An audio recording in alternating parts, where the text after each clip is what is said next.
Good afternoon. I'd like to welcome all of you.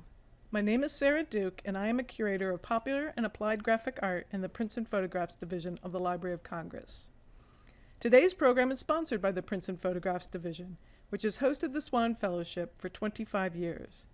It is my pleasure to introduce Brianna Anderson as speaker today. But before I do, permit me to say a few words about the Swann Fellowship. It is one of the few programs in the United States dedicated to funding graduate students and postgraduate students in caricature and cartoon. There is no limitation regarding the place or time period covered. The Swann Board encourages research in a variety of academic disciplines, so as long as the fellows focus on the art form. Swann Fellows must spend at least 2 weeks in residence at the Library of Swann Fellows must spend at least 2 weeks in residence at the Library of Congress consulting caricature and cartoon collections and donate to the Library of Congress 1 copy of any publication that arises from their research. This event is being recorded for future broadcast. Should you pose a question to Dr. Anderson at the end of her lecture, please understand that you are consenting to being recorded by the Library of Congress. The Swann Board, when offering fellowships, selectively invites awardees to speak at the library and present their work in progress. We are very fortunate to have Brianna Anderson with us today. Dr. Anderson earned her PhD in English from the University of Florida last year. Her presentation today, Framing Environmental Disaster, is a continuation of her PhD dissertation, Greening the Gutters, Visualizing Environmental Disaster and Youth Eco-Activism in Children's Comics. She has expanded her research to include editorial cartoons, zines, and mini-comics that encourage people to react dynamically to global threats. Dr. Anderson is now a Marion L. Britton postdoctoral fellow at the Georgia Institute of Technology. Dr. Anderson has been exploring cartoon art not only in the Prints and Photographs Division, but the Serials Division and the General Collections. It has been my pleasure to bring out collections that have not yet been digitized for online access to her. Please welcome her today as she provides her insights into the images she has used in her research.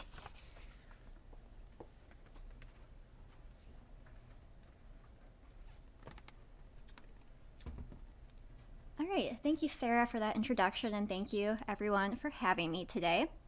For my presentation, I am going to start by talking about sort of the roots of my interest in environmental comics, and then I will show you some of the really neat items that I have been uncovering in the archives this week. So, as Sarah mentioned, I have a PhD in English, so it probably would not surprise you to know that I was a voracious reader as a child. And as a kid, for some reason, I really loved to read the newspaper every day from front to cover. My parents would always say, in a very bemused manner, that I was the only 7-year-old they knew who would read the newspaper. And of course, every day I would take a look at the comics sections, and Sunday was the best day because they were in color.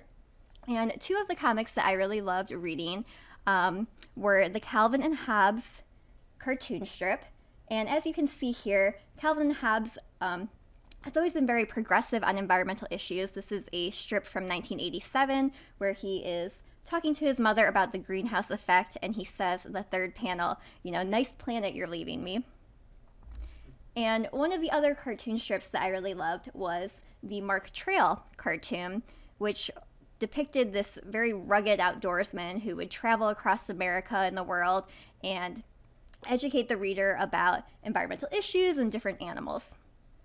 And at the time, these cartoon strips were just 2 of many different forms of media that I was consuming, and I really didn't think much of these cartoons at the time. But looking back, they were 2 of the puzzle pieces that kind of came together to shape my lifelong love of animals and nature and the environment. But then I moved on for my newspaper phase, and I didn't really think about environmental comics at all, again, until I was in graduate school. And one semester I was just coincidentally taking an environmental literature class and a children's literature class at the same time. And the research I was doing must have come together in the algorithm for some reason in just the right way, and I started to get all of these recommendations for graphic novels related to environmental issues. And as I started looking into these texts, what I discovered is that since my childhood, looking at Calvin and Hobbes, environmental comics had exploded in popularity in the last 10 years, but especially really in the last 5. So here I have just a handful of examples of this huge boom in environmental comics. And these texts address all sorts of environmental issues. Beware the Burmese Python is about invasive species, for instance. The Leak is a fictionalized version of the Flint water crisis, while Luke is about a young polar bear trying to cope with climate change. So all of these different texts are really engaging with different environmental issues that are very much on the minds of the public today. And it's not surprising that these texts are so popular at this moment in time, because paralleling the rise in children's environmental comics, we have also seen the rise of real-life youth environmental activists who have really become the face of the contemporary climate change movement. Of course, we have Greta Thunberg, but there are also youth activists like Aslan Tudor, who published 2 books about the time that he spent protesting at Standing Rock, Mari Copeny, who was an activist during the Flint water crisis. So these young activists are taking the lead in a lot of ways to form different organizations, coordinate strikes, and draw attention to the environmental issues that they are passionate about. At the same time, as we're seeing all of these really cool, empowered children, we're also seeing widespread eco-anxiety, especially in young people. So this survey came out in 2021, and they surveyed 10,000 young people and asked them, how worried are you about climate change? And as you can see from the bar at the top, 27% of the young people said they were extremely worried, 32% said they were very worried, 25% said moderately worried, and only 11% said that they were a little worried, or 5% not worried at all. And young people aren't just feeling anxious about climate change. There are all sorts of often really negative emotions that are evoked by this crisis. So when they ask the young people, how does climate change make you feel? 68% said sad or afraid, 58% said angry, 57% powerless, 51% guilty, and only 32% felt optimistic about climate change. So on the one hand, we have this rise of children who feel very empowered to address the crisis, but on the other hand, we have all of these widespread feelings of anger, hopelessness, and guilt that are affecting young people. So, in my research, I argue that environmental comics are really well suited to educating young children about these environmental issues, teaching them about how serious and urgent they are, but also doing so in ways that are accessible and hopefully don't add to these feelings of powerlessness and guilt that so many are reporting. So I think there are 3 features of comics that make them very suitable for this purpose. The first, of course, is that comics are so accessible. They're visual. Oftentimes you don't even need to understand the language that the comic is in to understand what they're saying with the pictures. And of course, they are also now accessible in a different way. Bookstores, libraries, schools are all carrying lots of different graphic novels. It's become very trendy with young people to read. So this is a good way to, share these issues with them. Another feature of comics that makes them well suited to talk about environmental issues is that because they combine images and text in complex ways, they can often represent these abstract and sometimes very frightening issues in unique ways. So here, for instance, is the cover of a comic called Mickey and Goofy Explore Energy Conservation. Ironically, this is a comic that was given away for free at Exxon gas stations in the 1970s, promoting energy conservation.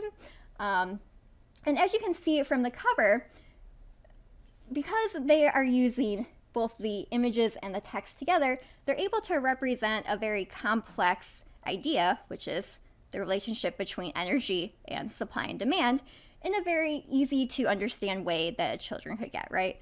You have the demand for energy on the right outweighing the supply of renewable energy. So this is a quick economics lesson that even a 5-year-old could get, right? And then something else I'll talk about later in my presentation is the fact that comics use panels that can be different sizes, allows them to represent the long-term consequences of environmental catastrophes in really interesting ways, which, again, I'll get into later.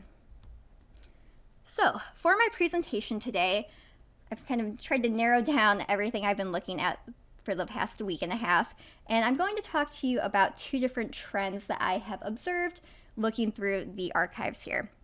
The first is the rise of child environmental agency over the last 70 years or so. And then the second trend that I have noticed is the appearance of environmental monsters in a lot of the comics that I have been looking at.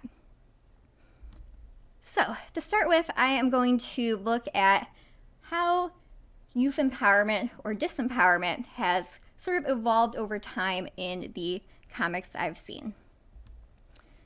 Geraldine Massey and Claire Bradford are 2 children's literature scholars, and they argue that the goal of environmental children's literature should be to raise young children into eco-citizens who are able to both work to protect the environment on the local level, but who are able to grapple intellectually with global issues. And the best environmental children's literature, according to Massey and Bradford, should do 3 things. First, it should motivate the readers to take action. Second, it should encourage them to reflect on the world as it is, the issues we're experiencing, how we got there.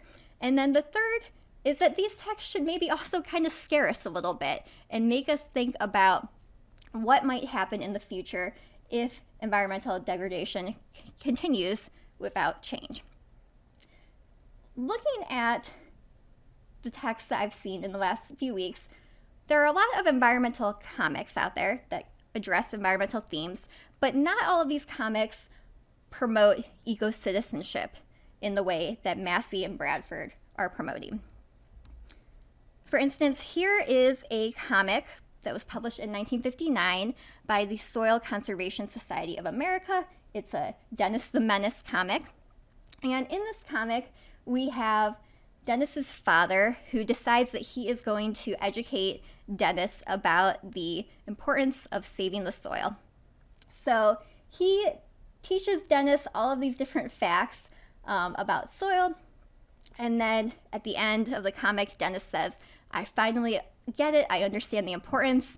And then the final page shows Dennis and his hooligan friends hauling a bunch of dirt into his mother's kitchen. And he says, "Hi, Mom and Dad, look at all the dirt that we're saving." So this comic is very much raising awareness of environmental issues, but it's not very empowering for children. It doesn't really cultivate this eco-citizenship. And that is because this comic depicts poor Dennis as just this very passive recipient of his father's knowledge. He is just listening to what his father is telling him about the soil. He even, in the left-hand image, gets screamed at by his father because he misunderstands what the father is saying. And then the very idea that Dennis could do something to help the environment becomes just a punchline at the end of the comic.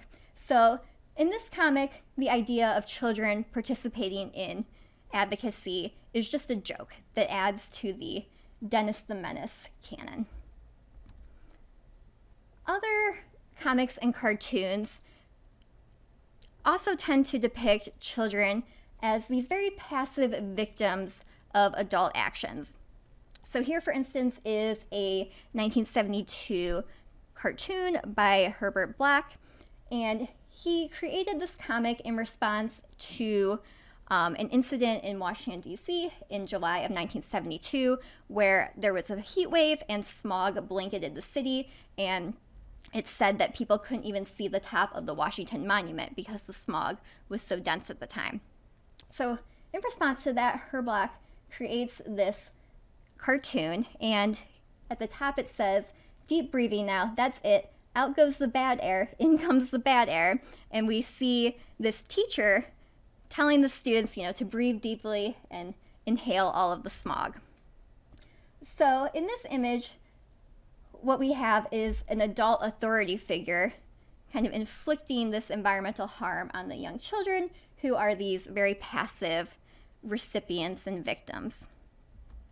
Similarly, looking ahead about a decade to another Herbert Black cartoon, this one is called Toxic Waste. So you see the toxic barrel here in the river, and then in the backdrop we have kids playing on the playground, parents with babies, a church steeple. And this comic was created in response to a discovery that the EPA had made in 1985, that there were over 400 highly toxic chemicals that were being used in industrial production, and some of these chemicals were inevitably getting into the water and from there affecting the nation's children.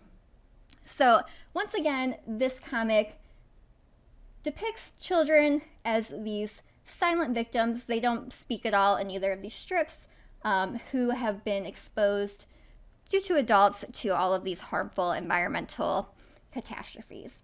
And because we see the church steeple in the background, the happy nuclear family, Herbert Black is almost depicting this toxic waste as an assault on American values and the happy American family.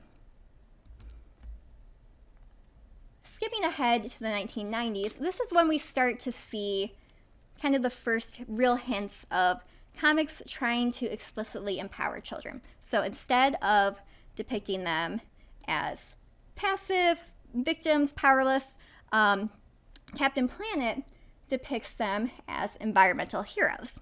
So this is a comic that was adapted from the hit TV show. The TV show ran from 1990 to 1992, had over 100 episodes. The comic was a little less successful. It only ran for 12 issues. But this comic really is the root of contemporary environmental children's comics. And it has, I will say, a few good moments. So the comic is about 5 children who receive magical rings, and they can combine the power of their rings to summon Captain Planet, who will come and help them fight all sorts of environmental villains. In this strip, or in this issue 9, this is one of the only moments in the comic where we see one of the children off by themselves using their powers to fight environmental villainy. So here we have Kwame, who has the earth element ring, and he uses it to destroy a volcano and put a stop to the villain Sly Sludge, who is trying to steal endangered species. And this is a great moment of environmental citizenship here, being modeled because we have Kwame all by himself, taking control of the situation, being active, fighting for the environment. But for the most part, the comics kind of reinforce this harmful dynamic between adults and children. So here we see in Captain Planet issue 6, the children try to fight the villains, but as happens so many times in these comics, they are quickly overpowered, so they combine their 5 rings together to summon the adult Captain Planet. And as you can see in the bottom panels, once Captain Planet arrives, the attention of the comic focuses on him, and in that bottom right-hand panel, you see that the children are literally sidelined by Captain Planet. He's at the front and center of the frame, and they are just a very tiny detail in the background. You'll also note, for instance, that the comic series is titled Captain Planet and the Planeteers, who are secondary. So while they are trying to be environmental heroes, at the end of the day, they are ultimately kind of just sidekicks for the adult Captain Planet, who comes in at the end of the day and usually does all of the real work and gets all of the real glory. Something else that Captain Planet does that is kind of interesting is the comic has this constant refrain that the power is yours, which Captain Planet says to the children, but then the children also say repeatedly to the viewer, right? Remember, the power is yours. You can save the environment. And while this might seem empowering on the surface, the comic really never gives any practical advice for how children can help the environment if you do not have a magical ring. So it kind of just invokes children into this form of environmental activism that it never follows through on it. So it doesn't tell you what you should do with your power, just that the power is yours. So while the comic is definitely a step in the right direction, it has some flaws that prevent it from being truly empowering and educational. But looking at comics that have been published in the last 10 years, this is where we start to see texts that are really engaging with ideas of environmental justice, youth advocacy, and promoting children to become environmental activists. This comic here is called Maya's Lot. It's by Rebecca Bratspees and Robert Labreca. And this comic is interesting because it was actually made in collaboration with a class of middle school students who talked to them about the ideas they had for the comic and gave advice about different scenes they should include. And the comic centers on a young girl who lives in New York, and she discovers that a vacant lot in the middle of her town is going to be developed into a toxic waste storage facility by an evil corporation.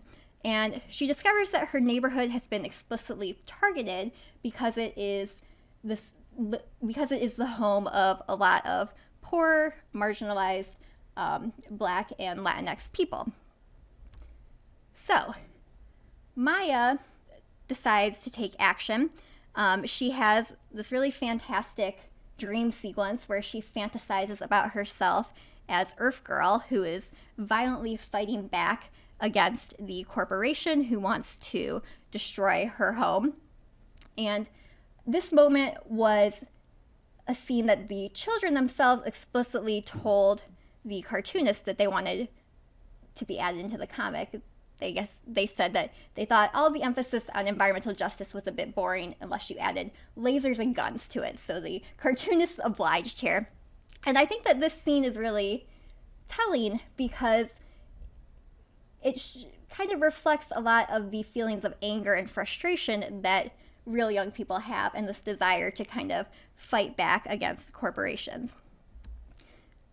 Then the comic kind of moves away from the superhero fantasy, and what Maya ends up doing is presenting these very realistic ways to advocate for your community. So she rallies her neighbors together to do an air pollution survey, to gather signatures for a petition, etc., etc.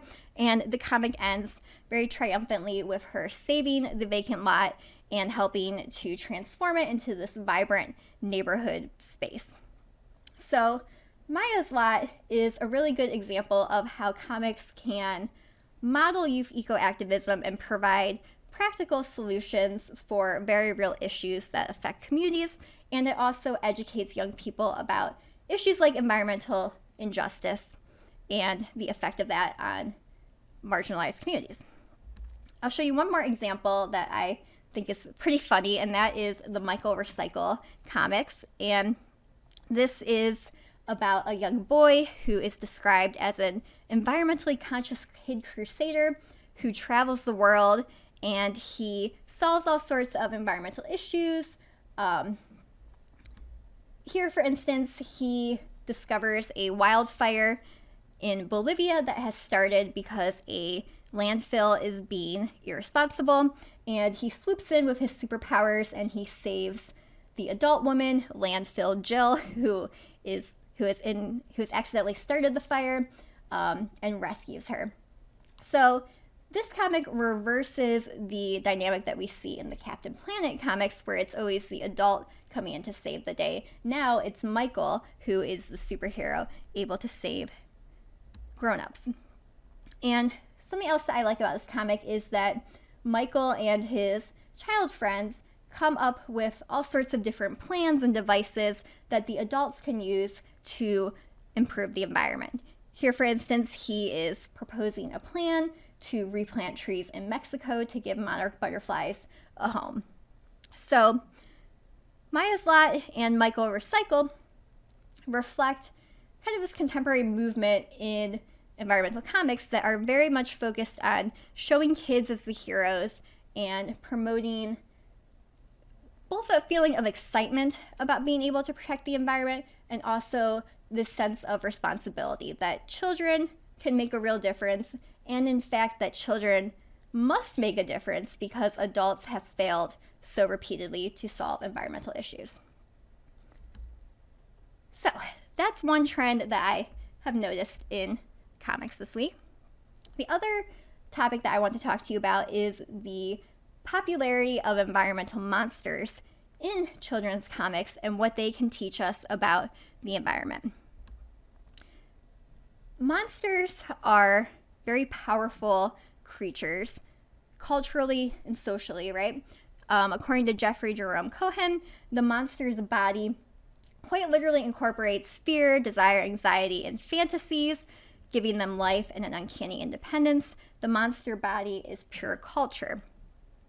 In environmental comics, the monsters often manifest all sorts of fears, anxieties, and feelings of guilt about the environment and confront us with the horrifying consequences of our bad actions.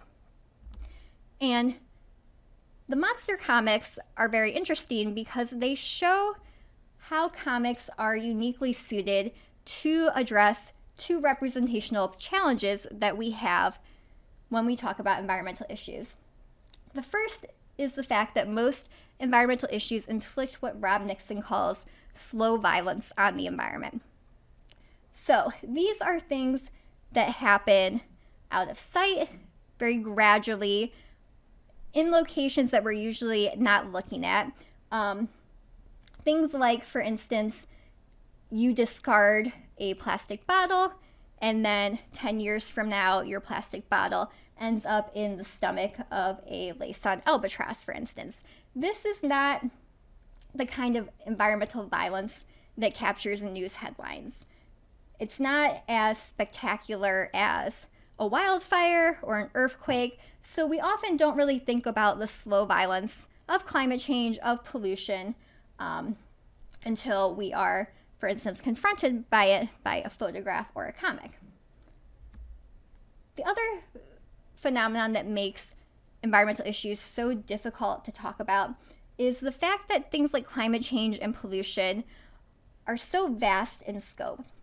And Timothy Morton talks about climate change, styrofoam, plastic pollution as hyperobjects, which he defines as things that are so massively distributed in time and space that they're really hard for us to understand from a human mindset. So, for instance, here you see a picture of the Great Pacific Garbage Patch, which has often been, described as large as the state of Texas, although it's much bigger now, I'm sure.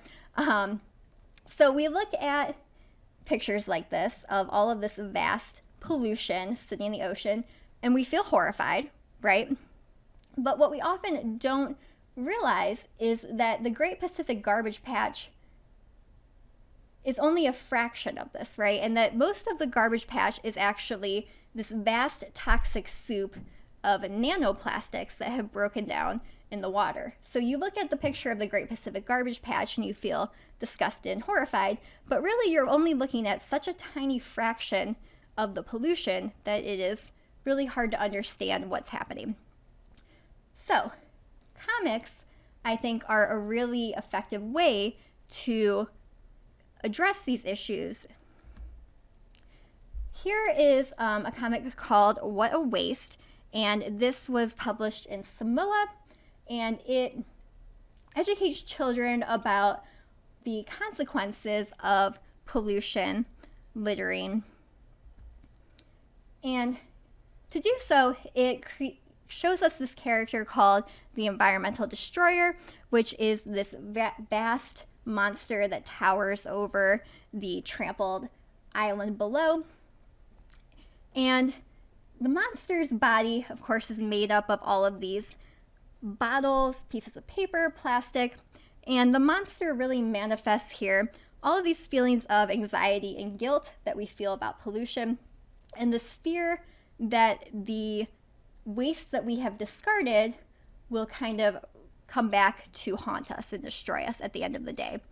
And at the top of the monster, you see two ghosts, and it's not clear if the ghosts are the spirits of the creatures that have been killed by pollution or if they are the ghosts of the plastic itself.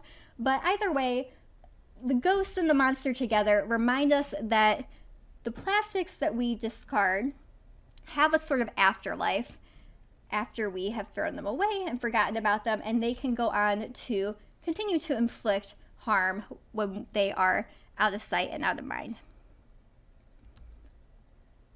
Another comic that uses the monster theme very effectively to talk about these issues is Rachel Hope Allison's graphic novel, I'm Not a Plastic Bag. And this comic is mostly wordless, and it starts with two young children who accidentally litter. So on the left-hand side of the page, you see a young girl who ends up losing her umbrella, and then a young boy and his father with a goldfish in the bag, and they end up forgetting the poor goldfish, which ends up in the ocean. It's very sad. This two-page spread is very interesting to me because it starts with these large panels, but then once the children litter and forget their items, we see this increasingly cluttered montage of images as their forgotten items join all of these other polluted objects in the water. And as you'll see on the right side of the page, the panels get smaller and smaller as the items multiply to kind of depict this crush of objects. And these are the only 2 pages in the entire comic that depict any humans at all.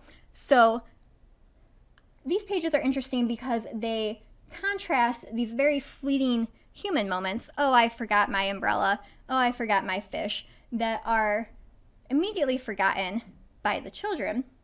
But then the objects that they have unintentionally polluted go on to have very long lives after they have exited the human world. So all of these items enter the ocean and they come together to form this garbage monster. And at the beginning of the comic, the garbage monster is pretty small. It's kind of cute in an ugly sort of way, right? And it fits neatly within the panels. So you see the garbage monster, this is something that is able to be easily comprehended by us, right? And as the comic goes on, you see the garbage monster interacting with its environment. Here it tries to make friends with an albatross. It's very lonely out in the middle of the ocean because it's a disgusting garbage monster and nobody wants to be friends with it. And here we still see the garbage monster inside the confines of the panels. However, as the graphic novel progresses and more trash comes to join the garbage monster's body, the garbage monster starts to get bigger and bigger. And here you see that the garbage monster's body has grown so enormous that it is now spilling over the panels, and the white gutters in the middle kind of imply that we're only seeing pieces and parts of the garbage monster. So it's starting to become very vast. And then in a visual allusion to the albatross pollution photos, we also see that the poor garbage monster has unintentionally killed its bird friend. So this is a moment in the comic that really confronts young readers with the reality of slow violence. You forget your umbrella, you forget the fish, and then eventually down the line, this could be the harm that occurs. But it's not graphic, and it doesn't do so in a way that a child couldn't handle, right? It's just one moment that shows this kind of darker reality. Then, as the garbage monster continues to grow, we lose the panel structure altogether as the garbage monster now totally spills over the edges of the page, showing just how vast it has grown. But the comic does end on a somewhat empowering note, though it's also a very bizarre one. So as the monster grows bigger and bigger, eventually it befriends a flock of birds, and the birds help the garbage monster fly away from the ocean. And then the comic ends with the scene of the garbage monster's ghost looking over this completely clean ocean. It's a very bizarre ending. So by ending the comic this way, I think what Rachel Hope Allison wants to do is show some sort of hopeful ending, right? There's this horrible garbage monster out there, it's growing and growing, but maybe we can do something to return the ocean to its state of cleanliness. However, the comic is also a bit problematic in this regard because it completely erases the idea of human agency. So instead of humans coming together to clean up the ocean, the garbage monster simply flies away and dissolves into the clouds at the end. So even comics that are quite progressive and radical in some ways sometimes fall short of being truly empowering.